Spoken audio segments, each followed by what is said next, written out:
अस्सलाम वालेकुम, मेरा नाम नुमान। आप देख रहे हैं द टेक शो, जिसके अंदर हम लोग डिस्कस करते हैं पाकिस्तान और दुनिया भर से आने वाली टेक न्यूज़ और अपडेट्स को। वीडियो को शुरू करने से पहले आप लोगों को मैं थोड़ी सी इन्फॉर्मेशन दे दूं।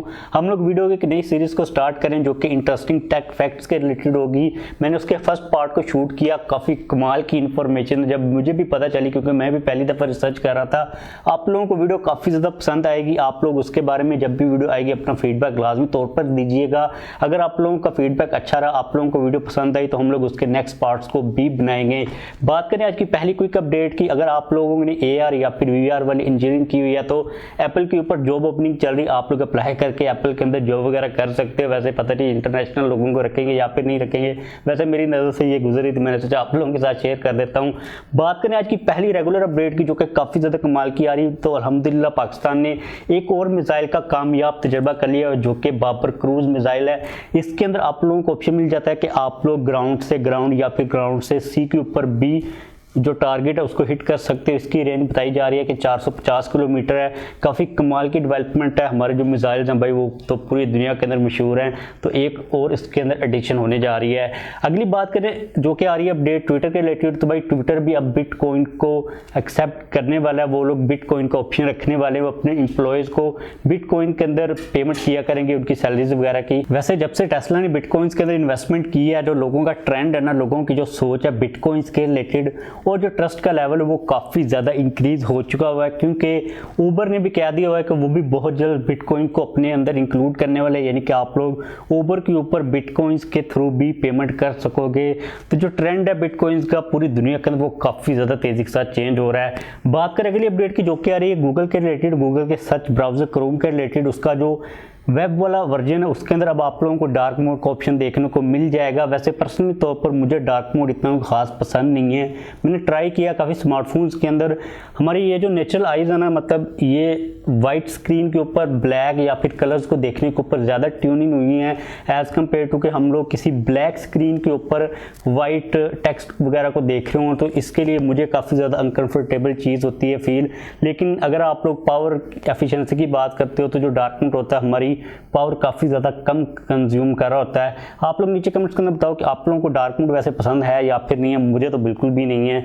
अगली बात करें जो कि आ रही है हुआवे के रिलेटेड, तो भाई हुआवे काम कर रहा है गेमिंग कंसोल्स के ऊपर। हुआवे अब प्ले स्टेशन को, एक्सबॉक्सेस को पूरी की पूरी टक्कर देने वाला है। मैं काफ़ी ज़्यादा वेट कर रहा हूँ इस चीज़ का। वैसे मैंने कभी एक्सबॉक्स या फिर जो प्ले स्टेशन है उसके ऊपर गेमिंग की नहीं, मैंने कभी बाय भी नहीं किया, लेकिन मैं इसलिए इंटरेस्टिंग हूँ इस चीज़ के अंदर के देखते हैं कि हुआवे के गेमिंग कंसोल आने के बाद इनकी जो मार्केट है जो कि डोमिनेट कर रहे हैं। वैसे ये काफ़ी ज़्यादा दो कंपनीज डोमिनेट कर रही हैं गेमिंग, जो हमारी प्रोफेशनल आप लोग कह लो या फिर जो स्टेशंस वाली गेमिंग है। जब हुआवे एंट्री करेगा तो उसका इम्पैक्ट क्या होगा ग्लोबल गेमिंग के ऊपर, वो देखना पड़ेगा। वैसे मुझे ये लगता है कि हुआवे गेमिंग जो है ग्लोबल उसके ऊपर इम्पैक्ट डाले या ना डाले, लेकिन जो चाइना की मार्केट है ना उसको तो टोटली तौर पर ग्रैब कर लेगा। और जो चाइना की मार्केट है ना वो काफ़ी ज़्यादा बड़ी है। इसी रीज़न की वजह से भाई हुआवे भी टॉप 3 या 5 के अंदर ही चल रहा है। इसके बाद अगली अपडेट आ रही है सैमसंग के रिलेटेड, तो अभी रिसेंटली सैम मोबाइल्स ने एक चीज़ बताई है कि सैमसंग का एक नया स्मार्टफोन आने वाला, जो कि हो सकता है कि expectedly Samsung Galaxy S21 FE हो। इसके बारे में कोई इतनी खास डिटेल सामने नहीं आ रही, लेकिन कुछ कलर्स बताए जा रहे हैं कि हमें white, grey, silver, pink type के कलर्स मिल जाएंगे। 128GB और 256GB की इंटरनल स्टोरेज के ऑप्शंस मिल जाएंगे। ये चीज़ देखना पड़ेगी कि इसके अंदर में मेमोरी कार्ड को डालने का ऑप्शन मिलता है या फिर नहीं मिलता है, क्योंकि जो S21 सीरीज है उसके अंदर तो सैमसंग ने टोटली तौर पर एक्सपेंडेबल स्टोरेज का ऑप्शन ही खत्म कर दिया हुआ है। और इसकी प्राइस कितनी होती है, क्योंकि अगर हम लोग S20 FE के ऊपर देखते हैं तो वो काफ़ी ज़्यादा एग्रेसिव प्राइस के साथ आया था। उसकी मार्केट काफ़ी ज़्यादा अच्छी चली थी, मतलब उसने मार्केट को काफ़ी ज़्यादा ग्रैब किया था। S21 किस तरह परफॉर्म करता है ये चीज़ तो मैं बाद में ही पता चलेगी। अगली अपडेट आ रही है वीवो के रिलेटेड, तो अभी रिसेंटली वीवो के फोल्डिंग फ़ोन के पेटेंट सामने है। यहाँ पर आप लोग देख सकते हो, इसके अंदर हमें मिल तो क्लैम शेल टाइप की फोल्डिंग रही है, लेकिन ये हाफ सेंटर से फोल्ड नहीं हो रहा, बल्कि आप लोग कह लो कि काइंड ऑफ क्वार्टर टाइप की फोल्डिंग है। नीचे से थोड़ा सा फोल्ड हो रहा है, थोड़ा सा पार्ट एक्स्ट्रा आप लोग कह लो कि वीवो ने यहाँ पर अटैच कर दिया हुआ है। और ये जो फोल्ड हो रहा है ये आउटवर्ड हो रहा है, जो कि काफ़ी मुझे अजीब सी चीज़ लग रही है। इसकी जो हमें एक्सपेक्ट रेशो मिलेगी वो भी काफ़ी ज़्यादा अजीब मिलेगी, काफ़ी लंबा फ़ोन बन जाएगा। वैसे मुझे समझ नहीं आ रही अगर आप लोग इसके ऊपर PUBG प्ले करोगे तो जो PUBG है वो किस तरह चलेगी, मतलब लंबा ज़्यादा है और चौड़ा कम है। वैसे यहाँ पर मुझे ये लगता है कि फोल्डिंग स्मार्टफोन्स को डिज़ाइन करने से पहले कंपनीज़ को इस चीज़ को भी अपने माइंड के अंदर लाजमी तौर प्रॉपर रखना चाहिए कि भाई उसके ऊपर ऐप्स किस तरह चलेंगी। जो हमारे नॉर्मल फोल्डिंग वाले या फिर क्लैम शेल डिज़ाइन जो कि हाफ फोल्ड होता है वो काफ़ी अच्छे डिज़ाइन है, या फिर आप लोग कह लो कि जो रोलेबल डिस्प्ले वाला है, क्योंकि उनके अंदर हमें जो एक्सपेक्ट रेशो मिल रही होती है या तो वो मोबाइल वाली मिल रही होती है या फिर वो मिल रही होती है हमें टैबलेट्स वाली। लेकिन ये जो बियॉन्ड द आप लोग कह लो कि एक नॉर्मल से डिस्प्ले का साइज़ अजीब सा बन जाता होता है, इनके ऊपर जो ऐप्स हैं वो किस तरह ऑप्टिमाइज़ की जाएंगी, ये काफ़ी एक बड़ा क्वेश्चन मार्क होगा। इसके बाद अगली काफ़ी ज़्यादा कमाल की अपडेट आ रही है सैमसंग की ए सीरीज़ के रिलेटेड, जो कि 2021 के अंदर आने वाली है या फिर कुछ आ चुकी है। Most importantly Samsung Galaxy A52 और A72 के रिलेटेड उसके बारे में रिपोर्ट किया जा रहा है कि उसके अंदर अब हमें higher refresh rate Samsung provide करने वाला है। A52 और A72 के जो 4G वेरियंट्स होगी उनके अंदर एक्सपेक्टेडली हमें 90 हर्ट्ज का रिफ्रेश रेट मिलेगा, और इनके जो 5G वेरिएंट्स होगी उनके अंदर में 120 हर्ट्ज का रिफ्रेश रेट देखने को मिल जाएगा। वैसे आप लोगों को क्या लगता है कि जो A51 था वो 54,000 के प्राइस टैग के अंदर आया था, अगर आप लोगों को 65 या फिर 64 का A52 मिलता है जिसके अंदर हमें 90 हर्ट्ज का रिफ्रेश रेट मिलेगा, स्नैपड्रैगन 720G प्रोसेसर होगा, बैटरी आप लोग कह लो कि 4500 तक होगी, या फिर 15 वाट के साथ में या फिर 25 वाट की फास्ट चार्जिंग की सपोर्ट मिलती, तो क्या आप लोग उसको बाय करोगे या फिर नहीं करोगे। वैसे इससे मिलती जुलती जो स्पेसिफिकेशंस है ना वो Oppo Reno 5 के अंदर हमें मिल रही हैं, जो कि 60,000 के प्राइस टैग के ऊपर हमें मिलता है। आप लोग उसको प्रेफर करोगे या फिर A52 को प्रेफर करोगे। मैं अगर पर्सनली अपनी बात करूँ तो मैं A52 की तरफ जाऊँगा, क्योंकि वो सैमसंग का फ़ोन है, उसकी ब्रांड वैल्यू ज़्यादा है। तो जो कहा जा रहा था ना कि सैमसंग गैलेक्सी A52 की प्राइस में भी ज़्यादा हो सकती है 68-70,000 के अराउंड, तो आप लोगों को अगर डिस्काउंट सारा कुछ मिला के 65 तक मिलता है तो क्या आप लोग उसको बाय करोगे या फिर नहीं करोगे।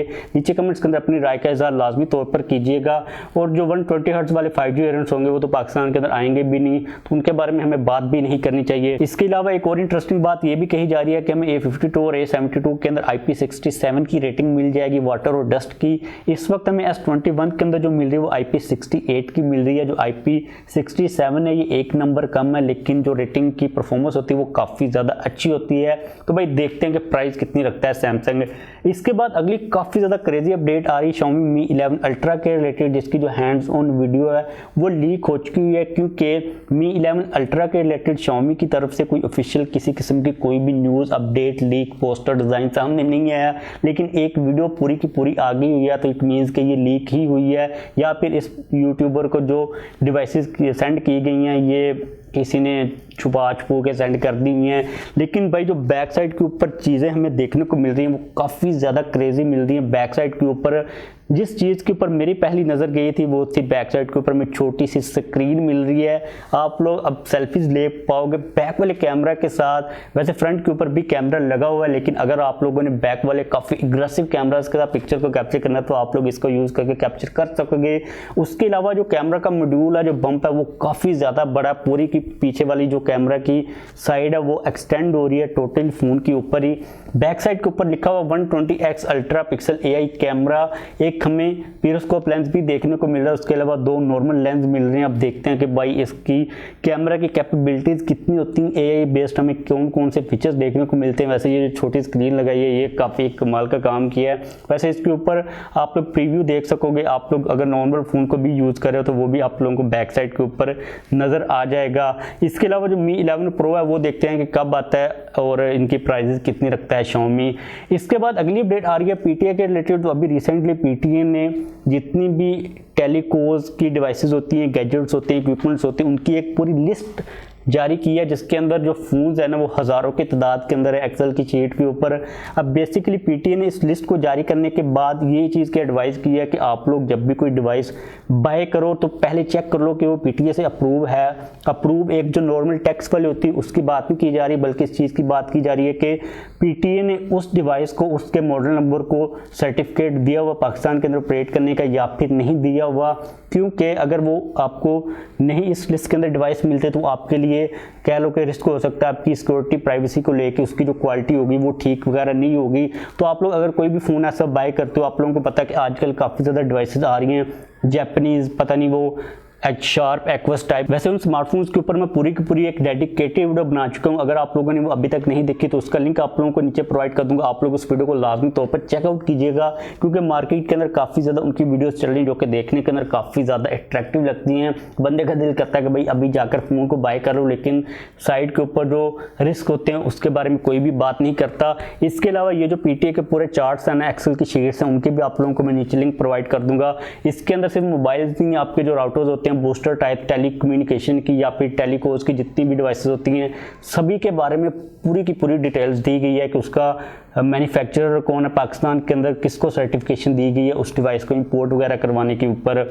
इसके बाद अगली अपडेट जो आ रही है ये भी काफ़ी ज़्यादा इंटरेस्टिंग आ रही है, जो कि आ रही है एप्पल वॉच के रिलेटेड। तो भाई अब आपकी एप्पल वॉच है ना, ये आपको कोविड के बारे में भी बता देगी कि आप को कोविड है या फिर नहीं है, नॉर्मल टेस्ट के कंपैरेटिवली इसके अंदर हमें काफ़ी ज़्यादा जल्दी पता चल जाएगा। तो अगर आप लोग एप्पल वॉच वगैरह को यूज़ कर रहे हो, वैसे इसके बारे में अभी तक रिसर्च वगैरह चल रही है, जो फीचर है मुझे लगता नहीं अभी तक आया है, अगर आएगा तो आप लोगों को मैं डेफिनेटली इन्फॉर्म कर दूंगा। तो बस आज के लिए मेरे पास यही टेक न्यूज़ और अपडेट्स आ रही थी। वीडियो को खत्म करते हैं जाने से पहले अगर आप लोगों ने अब तक वीडियो को लाइक नहीं किया तो लाइक कर दीजिए। अगर आप लोगों का किसी किस्म का कोई भी क्वेश्चन हो तो आप लोग डेफिनेटली पूछ सकते हो। चैनल के ऊपर नहीं है तो चैनल को भी सब्सक्राइब कर लीजिएगा।